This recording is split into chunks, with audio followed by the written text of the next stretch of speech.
Assalamualaikum warahmatullahi wabarakatuh. My name is Syahira Idiana Binti Sabaruddin. My partner and I will be presenting on the circumstances of Asian women based on the short stories Mala written by Maniam and Mariah written by Husna Azhari. For my presentation, I will discuss the circumstances of Asian women through the depictions of character Mala. The short stories by Maniam was published in his book Sensuous Horizon, The Stories and the Place in 1994. A little bit background of the writer, Maniam. His real name is Subramaniam Krishnan. He is an Indian-Malaysian short story writer, playwright, and also a novelist. He was awarded with the Raja Rao Award in New Delhi in 2000 for his outstanding contribution to the literature of the South Asian diaspora. He died early this year on 19 February due to cancer. He was known for his contribution on depicting the true picture of Indian society, which can be seen in one of his short stories, Mala. Mala, the protagonist in these books, has become the central focus of the author to show the way and the belief of the Indian people. Mala, which her real name is Malati, get her name from the neighbor. The neighbor branded her lazy and called her Mala as an abbreviation of the Malay word malas. The circumstances of Asian women can be seen through Mala on how she was perceived by the society and her family.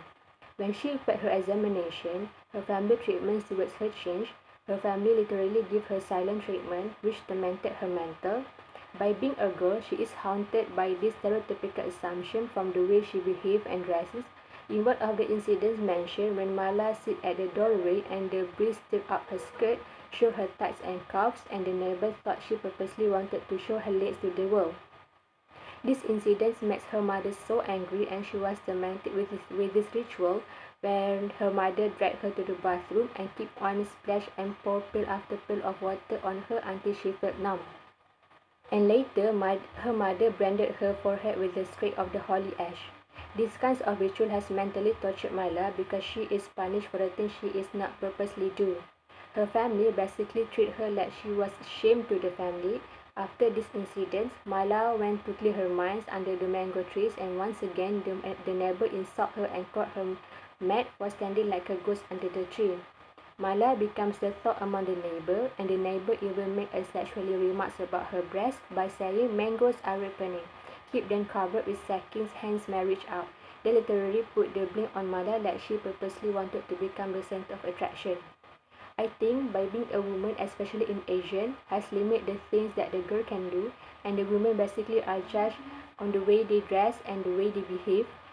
It felt like when the woman dresses in certain way, it assumes they wanted to attract the attention, especially from the men.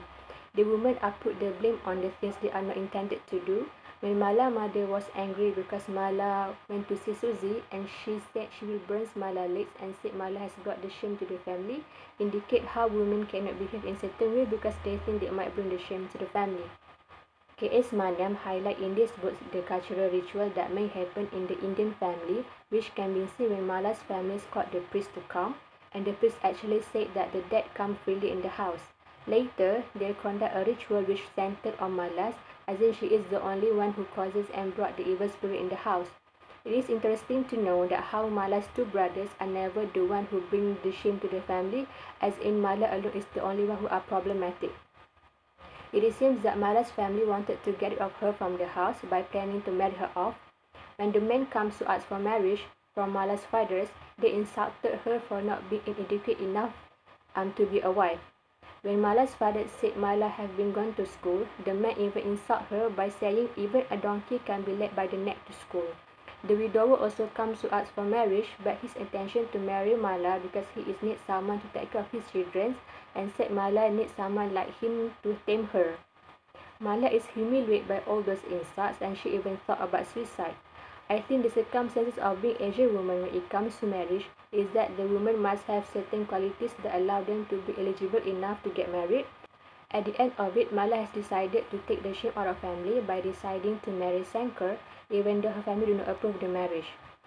Mala thinks that by marrying Sankar can help her to escape from the traumatizing experience she faced living in her house. However, her marriage with Sankar has tormented her in a different way. Mala started to lose her identity because Sankar changed her in terms of how she dressed and the things she needs to do after marriage. Mala wanted to have a child, but Sanker refused because he thought that they are not financially ready for it. It is mentioned in the book how Mala was reminded by the way her mother had punished her with the water when Sanker ceased to be gentle with her in bed. Sanker had changed her by discard her from wearing sari and told her to wear dress. She is not even allowed to wear turmeric on her face, and Sanker wanted her to wear makeup. But there was a scene when Sanker told Mala that she might look like a country cow if she's wearing a thick makeup. This shows how women need to face criticisms on the way they look to please the eyes of the people. Sanker even told Mala to wear dresses that show her body curve because he thinks clothes should follow the body and not hide it. This shows how Mala don't have a say on her own body. She once again need to dress in order to please her husband, not because she wanted to change. The marriage has tormented Mala because she seems like she was living as another person. All she wants is to have a child, but Sanker ignored that. Sanker made Mala work for him even though she hated the idea that she needed to deal with a lot of men at the workplace. The circumstances of Asian women need to face, especially in Indian culture, is how patriarchal marriage has tormented the women. In some cases, some Asian women need to follow and obey their husband to the point they had lost their own identity, and this allowed them to do things they wanted to do in life. In this short story, Sanker thought that he was a savior to Mala because he had saved Mala from her tormenting life, but he does not realize the life he had given to Mala is almost the same the way Mala felt with her family before. I think it is what K.S. Maniam would like to address in this short story on how women, especially in Indian society, were perceived and treated. That's all from my part. My partner will discuss the circumstances of Asian women in the short stories Mariah, written by Husna Azhari. Assalamualaikum. I will be presenting on the short story Mariah. Mariah is a short story written by Husna Azhari, who is a prominent Malaysian writer of literature. Husna Azhari was born on 8 November 1955 in Kota Baru, Kelantan. She is a very well-educated writer as her highest education is a PhD in Response Engineering from the Brunel University of West London. Currently, she is working as a professor at the Faculty of Engineering and Built Environment, Universiti Kebangsaan Malaysia. Husna Azhari writing is mainly based in Kelantan, and most of her well-known short stories are used as standard teaching texts in Malaysia. The setting of this short story takes place in the village of Molo, Kelantan. At the beginning of the story, Mariah is introduced. Mariah is a nasi seller, and every morning the men in her village will wait for her nasi blau even though their wife has prepared breakfast for them. The writer said that the nasi was not much to crowd about, but it was a combination of Mariah's swaying as well as her easy smile that made all the men flock to the village square. The village square is where Mariah sells nasi blau. Many of nasi blau breakfast remained cold and uneaten in the houses as men ignored their wife cooking and paid tribute to Mariah's instead. So Mariah is a beautiful widow who always wears a short kebaya and kain lepas. In the Malay community, short kebaya is a symbol of carnal temptation. She is in her 40s, but she looks like she is in her 20s, which shows that this is a typical portrayal of an East Coast Malay woman who seems not to age. Mariah in particular was desired by men in her village as she is very beautiful, and her status as a widow makes her more desirable. Also, because of her status as a widow, she has to be independent by earning money on her own. Mariah is living alone as her husband already passed away soon after their marriage.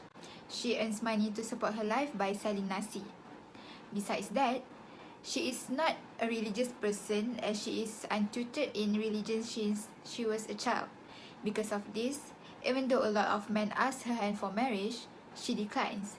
However, she agreed to marry the imam as he can teach her about religion. So, the imam have a wife. His wife name is Cik Yam. So, Cik Yam is the wife of imam.